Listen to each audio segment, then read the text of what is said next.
So having just reviewed the Unleashed, the Story of Tool by Jose McIver, I think that's probably a good point in time for me to have another look at the review I did for Perfect Union of Contrary Things.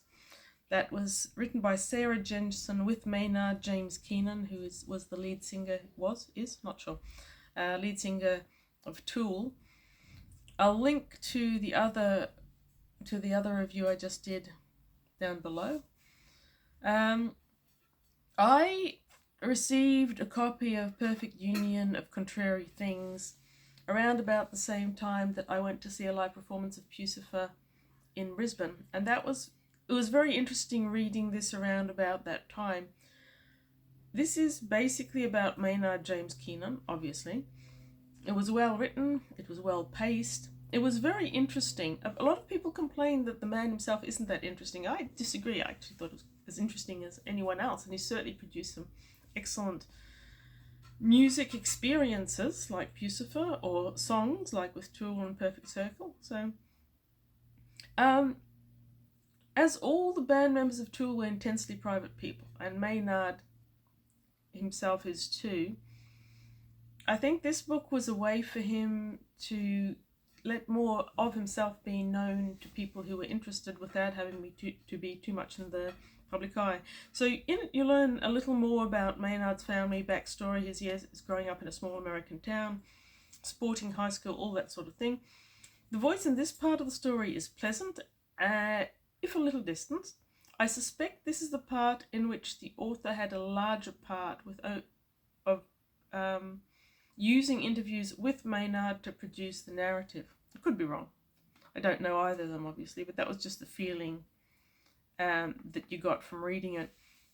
The later part of the book, where he starts to talk about his frustrations of not fulfilling his potential, the slow rise of music as his lodestar, his involvement in several bands, and then finally Tool and the story of his journey along with Tool.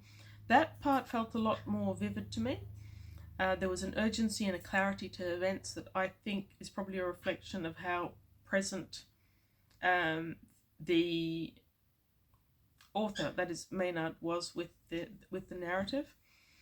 It feels a lot more like you're learning about the individual than the earlier part of the book did.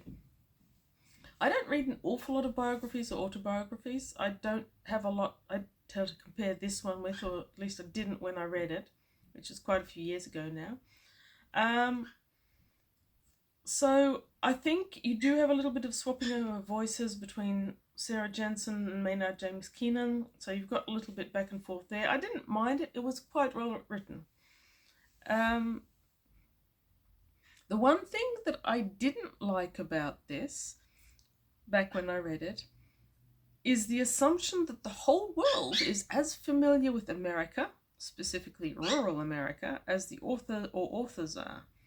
And since that was in the Tool autobiography as well, I wonder if that actually is a reflection of Maynard's view on the world. It'd be regrettable if it is. I didn't know much about America.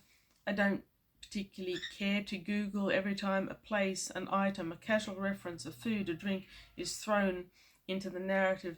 It lost me there a bit. I don't know what a curly trouser is. I don't know what an MRE pouch is, and I Googled a couple of them. I think I Googled those two, but I stopped Googling eventually because I stopped caring. So I think as the book progressed, it progressed from biography to autobiography and became more, more common, in that I think he was more involved in the writing.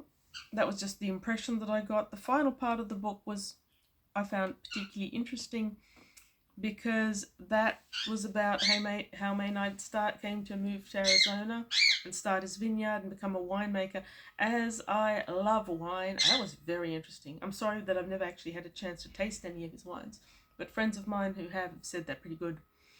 I knew the wines would be good because he seems to throw himself into things in a great way and not do things by halves, which is something I certainly respect.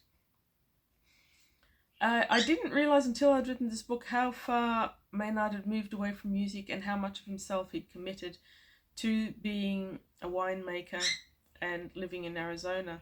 So yeah, in general I'd say it was a pretty brilliant book. If nothing else, it's remained in my memory for a number of years. I gave it 4 stars in Goodreads, but I would have given more if Goodreads went higher. So as autobiographies go, or biographies, I rate this as one of the better ones I've read recently. And I originally read this in 2021. Okay, and that's all I have to say about it.